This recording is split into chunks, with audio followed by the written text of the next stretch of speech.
Hi అండి. Present అయితే నేను హెయిర్ స్క్రన్చీస్ అండ్ బౌస్ ఒకటి నేను సేల్స్ చేస్తున్నానండి.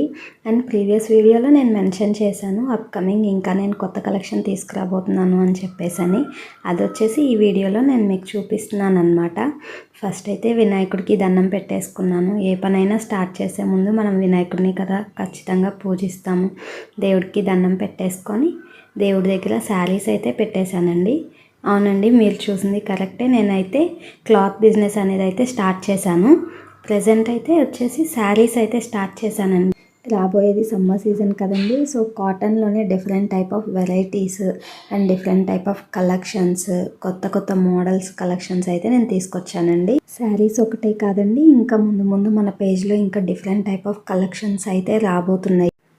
మన దగ్గర వచ్చేసి వెరీ వెరీ రీజనబుల్ ప్రైజెస్ ఉంటాయండి. నియర్లీ హోల్సేల్ ప్రైజెస్కి దగ్గరలో ఉంటాయి. ఇంట్లో అయితే పూజ చేసేసుకొని దేవుడి దగ్గర పెట్టేసి దండం పెట్టుకున్నానండి. తర్వాత వచ్చేసి మా ఊర్లో వచ్చేసి గ్రామ దేవత వచ్చేసి గంగానమ్మ తల్లి అండి. మేము గంగానమ్మ గుడి దగ్గరికి వెళ్ళి అమ్మవారికి చీర జాకెట్ ముక్కతో పాటు పసుపు కుంకుమలు గాజులు కూడా పెట్టేసి నేను ఫస్ట్ చీర అనేది అమ్మవారికి అయితే నేను ఇచ్చేసాను అనమాట. ఇచ్చేసి దండం పెట్టుకున్నాము. చాలా హ్యాపీ ఫీలింగ్ అనిపించింది. ఎవరికైనా అంతే కదండి, మనకంటూ ఓన్గా మన బిజినెస్ అనేది మనం ఏదైనా స్టార్ట్ చేస్తే అది చిన్నది ఆర్ పెద్దది అనేది ఏమి ఉండదు.